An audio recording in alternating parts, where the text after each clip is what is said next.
ಎಲ್ಲ ನನ್ನ ಸಜ್ಜನ ಬಂಧುಗಳಿಗೆ ನಮಸ್ಕಾರ. ಎಲ್ಲ ಹೇಗಿದ್ದೀರಿ?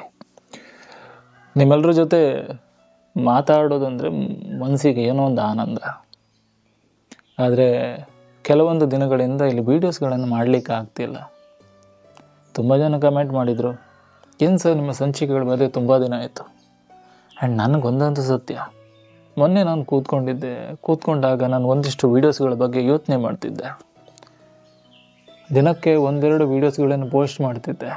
ಯಾಕೆ ತಿಂಗಳಿಗೆ ಒಂದು 4ರಿಂದ 5 ವೀಡಿಯೋಗಳಿಗೆ ಮಾತ್ರ ಸೀಮಿತನಾಗ್ಬಿಟ್ನ ಅಂತ ನನ್ನ ಆತ್ಮಸಾಕ್ಷಿನೇ ನಾನು ಕೆಲವೊಂದು ಬಾರಿ ಪ್ರಶ್ನೆ ಮಾಡ್ಕೊಳ್ತೆ. ಭಗವಂತ ಸುಂದರವಾದಂಥ ಧ್ವನಿ ಕೊಟ್ಟಿರುವಾಗ, ನನ್ನ ಮಾತುಗಳಿಂದ ಒಂದಷ್ಟು ಜನರಿಗೆ ನೆಮ್ಮದಿ ಸಿಗುತ್ತೆ ಅನ್ನುವಾಗ ನಾನು ಆ ಮಾತುಗಳನ್ನು ಆಡಬೇಕಲ್ವಾ? ಗೊತ್ತಿಲ್ಲ. ಮುಂಗಾರು ಮಳೆ ಗಣೇಶ್ ಅವರ ಡೈಲಾಗು ನನಗೆ ನೆನಪಿಗೆ ಬಂತು. ಈ ಟೈಮ್ ಒಂಥರ ಪಕ್ಕ 420 ಕಣ್ರಿ. ಈ ಟೈಮ್ ಇರೋದೇ ಕೈ ಕೊಡೋಕ್ಕೆ.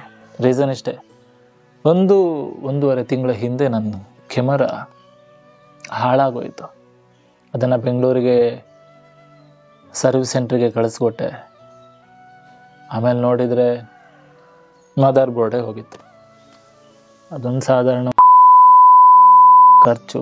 ಆ್ಯಂಡ್ ಅದಕ್ಕಿಂತ ಖರ್ಚಿಗಿಂತ ಹೆಚ್ಚಾಗಿ ನನ್ನನ್ನು ಪ್ರೀತಿಸುವಂಥ ಜನಗಳಿಗೆ ನಾನು ಹೇಗೆ ವಿಡಿಯೋ ಮಾಡಲಿ? ಅದಾಗಿ 4 ದಿನದಲ್ಲೇ ನಾನು ಯೂಸ್ ಮಾಡುವಂಥ ಮೈಕ್ಗಳು ಹಾಳಾಯಿತು, ಒಂದರ ಹಿಂದೆ ಇನ್ನೊಂದು. ಆ್ಯಂಡ್ ಒಂದೊಂದು ಸತ್ಯ, ಯಾವುದಕ್ಕೂ ಕೂಡ ನಾನು ಕುಗ್ಗೋದಿಲ್ಲ. ಯಾಕೆ ಹೇಳಿ, ಭಾವ ತುಂಬಿದ ಪದಗಳಿಗೆ ಹೇಗೆ ಜೀವ ತುಂಬ್ತೀನೋ, ನೂರಾರು ಜನರಿಗೆ, ಸಾವಿರಾರು ಜನರಿಗೆ ಈ ಮಾತುಗಳು ಸ್ಫೂರ್ತಿ ಆಗುವಾಗ ಆ ಸ್ಫೂರ್ತಿದಾಯಕ ಮಾತುಗಳನ್ನಾಡೋ ನಾನು ಹೇಗಿರಬೇಕು ಅಂತ ನನಗೆ ಗೊತ್ತಿದೆ. ಅದರ ಹಿಂದೆ 10ರಿಂದ 15 ದಿನ ಆರಾಮಿರಲಿಲ್ಲ, ಆರೋಗ್ಯ ಸಮಸ್ಯೆ ಇತ್ತು. ಮತ್ತೆ ನನ್ನ ವೀಡಿಯೋಸ್ಗಳನ್ನು ಮಾಡಲಿಕ್ಕೆ ಎಲ್ಲೋ ದೂರ ಕರೆದುಕೊಂಡು ಹೋದಂತಾಯಿತು. ಈಗ ಒಂದಿಷ್ಟು ಕಡೆ ಕಾರ್ಯಕ್ರಮಕ್ಕೆ ಹೋದಾಗ ತುಂಬ ಜನ ಸಿಕ್ಕಿದಾಗ, ಏನು ಸರ್ ನಿಮ್ಮ ವೀಡಿಯೋಸ್ಗಳು ಕಡಿಮೆ ಆಗ್ತಿದೆ, ಯಾಕೆ ವೀಡಿಯೋಸ್ಗಳನ್ನು ಮಾಡ್ತಿಲ್ಲ ಅಂದಾಗ ನಾನು ಅದನ್ನು ಹೇಗೆ ಹೇಳಲಿ? ಕೆಮರಾ ಹಾಳಾಯ್ತಲ್ಲ, ಮೈಕ್ ಕೈ ಕೊಡ್ತಲ್ಲ, ಇಲ್ಲ ಆರೋಗ್ಯ ಸಮಸ್ಯೆ ಇಲ್ಲ. ಇವತ್ತೇನೋ ಗೊತ್ತಿಲ್ಲ, ಸುಮ್ಮನೆ ಕೂತ್ಕೊಂಡಿದ್ದಾಗ ನಿಮ್ಗಳ ಜೊತೆ ಮಾತಾಡಬೇಕಂತ ಮನೆ ಎದುರುಗಡೆನೇ ಕೂತ್ಕೊಂಡಿದ್ದೀನಿ. ಏನಾದರೂ ಮಾತಾಡ್ಬೇಕು ನಿಮ್ಗಳ ಜೊತೆ. ಯಾಕಂದರೆ ನನಗೆ ನೀವೇ ಶಕ್ತಿ, ನನಗೆ ನೀವೇ ಸ್ಫೂರ್ತಿ. ಎಲ್ಲೋ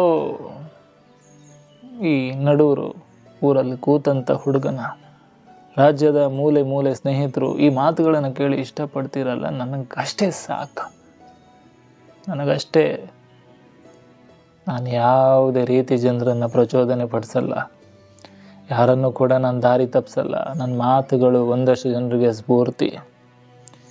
ಒಂದು ಖುಷಿ ಆಗುತ್ತೆ, ತುಂಬ ಜನ ಕೇಳ್ತಿರ್ತಾರೆ, ಸರ್ ತುಂಬ ಕಂಟೆಂಟ್ಗಳಿದೆ ಇಲ್ಲಿ, ತುಂಬ ಕಂಟೆಂಟ್ಗಳಿದೆ, ಆ ಕಂಟೆಂಟ್ಗಳಲ್ಲಿ ನೀವು ಯಾಕೆ ಇದೇ ಕಂಟೆಂಟನ್ನು ಸ್ವೀಕರಿಸಿದ್ರಿ, ಇದೇ ಕಂಟೆಂಟನ್ನು ನೀವು ಯಾಕೆ ಮಾಡಬೇಕಂತ ಯೋಚನೆ ಮಾಡಿದ್ರಿ ಅಂತ.